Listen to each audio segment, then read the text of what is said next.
ഞാനിപ്പോൾ നിൽക്കുന്നത് നമ്മുടെ പാലക്കാട് ജില്ലയിലും മലപ്പുറം ജില്ലയിലും ബന്ധിപ്പിക്കണ പാലടുക്കുളമ്പ് പാലത്തിൻ്റെ മുകളിലാണ്. ഇപ്പോൾ മഴക്കാലമായിട്ട് തന്നെ എല്ലായിടത്തും വെള്ളം നല്ല കയറിക്കൊണ്ടിരിക്കുന്നത്. എല്ലാ വർഷവും ഈ പാലം ഏകദേശം ഇതേമാതിരി വെള്ളം കയറിക്കലുണ്ട്. പക്ഷെ ഇപ്രാവശ്യം വന്നൊരു കിടിലം കാഴ്ച എന്ന് ഞാൻ കാണിച്ചു തരാം. നമ്മളായിട്ട് നശിപ്പിച്ച കാര്യങ്ങൾ നമുക്ക് തന്നെ മഴ ചെയ്തിട്ട് തിരിച്ച് കിട്ടിക്കൊണ്ടിരിക്കുകയാണ്. അതിൽ ഫുള്ള് വേസ്റ്റ് വന്നിട്ട് നിറഞ്ഞുകൊണ്ടിരിക്കുകയാണ്. പ്ലാസ്റ്റിക്കിന് കുപ്പിൻ്റെ അതേമാതിരി എല്ലാ തരം വേസ്റ്റുകളുണ്ട്. നമ്മൾ ഇട്ടുകൊണ്ടിരിക്കുന്ന വേസ്റ്റ് തന്നെ നമുക്ക് തന്നെ പണിയിട്ടുകൊണ്ടിരിക്കുകയാണ്. എന്തെങ്കിലും ചെറിയൊരു മഴ പറഞ്ഞാൽ അത്യാവശ്യം രാവിലെ നിന്ന് മഴ ചെയ്തെടുത്ത് രാവിലെ ഒന്നും ഒരു കുഴപ്പമുണ്ടാകില്ല. പക്ഷെ ഏകദേശം മണിക്കൂറുകൾ പിന്നിടുമ്പോഴൊക്കെ വന്ന വേസ്റ്റുകളാണ് ഇവിടെ കണ്ട. ഒരു വലിയ 2 ലോറിക്കൊണ്ടാവേണ്ട വേസ്റ്റ് ഫുള്ളുണ്ട്. മദ്യ കുപ്പി വെള്ളം കുപ്പി.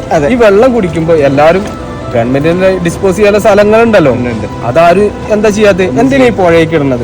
പ്രകൃതി ഒന്നുമല്ല, പ്രകൃതി നശിപ്പിക്കാൻ പറ്റില്ല, വേറെ ആരുമില്ല. കാരണം നമ്മളൊരു അച്ചാറിന്റെ പാക്കറ്റ്, ഒരു കുപ്പി അല്ലെങ്കിൽ ഒരു മദ്യം അല്ലെങ്കിൽ ഏത് കുപ്പിയാണെങ്കിലും എല്ലാവരും ഒരു